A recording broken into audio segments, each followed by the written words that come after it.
चलो दोस्तों, अब फटाफट से दो सेक्शन और कर लेते हैं। उसके बाद हमारा बोर्ड ऑफ डायरेक्टर क्या हो जाएगा जी, समाप्त हो जाएगा। तो देखिए, recovery of manager remuneration in certain cases. ओहो, मतलब अगर जो पैसा दिया है सो उस समेत वापस ले लेंगे जी।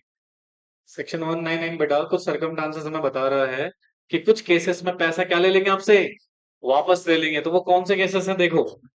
Section 199 of companies act 2013 provide करता है recovery of manager remuneration including stock option जो रिसीव करा अपने मैनेजर मैनेजर पर्सन ने, where the benefit is given them are found to be excess in the reflected in the financial statement. सुनो, क्या होता है ना, वैसे मैं जब आपको अकाउंट्स वाला एक चैप्टर पढ़ाऊंगा, इधर देखो, बेवकूफो, समटाइम क्या होता है ना, हमें रीस्टेट कराने पड़ते हैं फाइनेंशियल स्टेटमेंट्स को।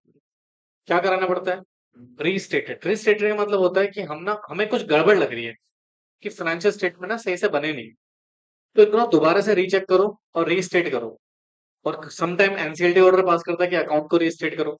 अब मान लो हमने ना रीस्टेट करे, अकाउंट्स दोबारा बनाए, और उसमें ना कुछ हमें फाउंड हुआ कि रेमुनेशन को तो एक्स्ट्रा पे करा है नालायकों को। रेमुनेशन पे क्या करा है, एक्स्ट्रा पेमेंट करा है। तो रेमुनेशन रीस्टेशन के बाद अकाउंट्स को हमने दोबारा से चेक करने के बाद जो एक्स्ट्रा अमाउंट बनेगा वो हम आपसे क्या लेंगे फिर वापस। भाई ये 97 सबसेक्शन 9 वाला पॉइंट नहीं है, वो बिना अप्रूवल के वो पहले रजिस्ट्रेशन की जरूरत नहीं पड़ी। यहाँ पर हमने अकाउंट्स को क्या करा है, रीस्टेट करा है, दोबारा से बनाया है। ठीक है, और उससे हमें पता लगा कि रेमुनेशन हमने क्या पे कर दिया था, एक्स्ट्रा। वो पैसा क्या मांगेंगे, वापस दो भैया हमारा पैसा। ठीक है, देखो कहते हैं, it stated that without prejudice to the liability incurred under the provision of this particular companies act 2013 or any other law time being force where a company is required to restate the financial statement due to fraud या non compliance of any requirement of the companies act. मतलब आपको accounts क्या करने पड़ रहे हैं, दोबारा से बनाने पड़ रहे हैं sir. The rule made thereunder the company shall recover from the past and present managing director, whole time director, या फिर manager, chief executive officer, whatever name called during the period on which the financial statement are required to restate. मतलब जिस दौरान company को अपने financial statement क्या करने पड़ रहे हैं, रीस्टेट करने पड़ रहे हैं, तो रिसीव करेगी वो रेमुनेशन इंक्लूडिंग स्टॉक ऑप्शन जो भी एक्सिस में आपको पे करे गए थे बेटा, वो सारा पैसा आपसे वापस लिया जाएगा। बस खत्म सेक्शन 199। समझे, बोलो यार। हाँ जी, ओके वेरी गुड। अब चलिए लास्ट सेक्शन, सेक्शन 200।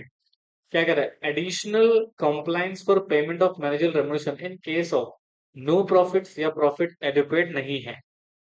मतलब देखो, आपकी कंपनी के पास पैसा नहीं, ठीक है, schedule 5, section 1, sorry section 2, section 3, जो बेसिकली कह रहा है अगर प्रॉफिट नहीं है या प्रॉफिट प्राप्त मात्रा में नहीं है, तो आपको बेटा क्या करना पड़ेगा, प्रॉफिट दे रहे हो ना, जो रेमुनेशन पे कर रहे हो ना, तो उसमें कुछ एडिशनल कंप्लायंस ये भी फुलफिल करने पड़ेंगे आपको। यानी कि सर इधर देखो ध्यान से, आप सेक्शन 197 शेड्यूल 5 के साथ साथ एक और सेक्शन आपको फुलफिल करना पड़ेगा, कौन सा, 200। ठीक है, तो देखो देखो कहते sir,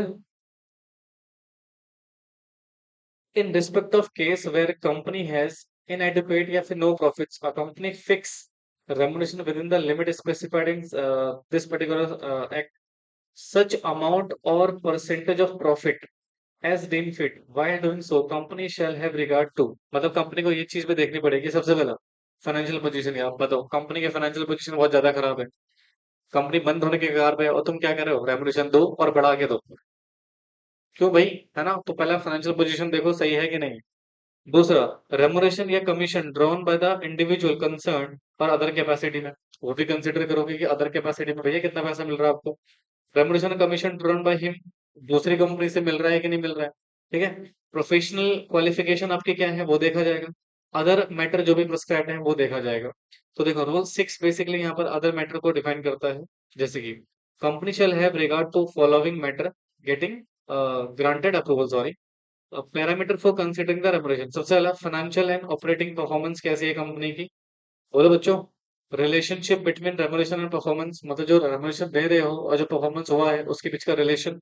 the principle proportionate remuneration within the company, ideal rating methodology use करी गई है नहीं करी गई है। Whether remuneration policy for director differ है इस पॉलिसी से अदर एम्प्लॉयज के से।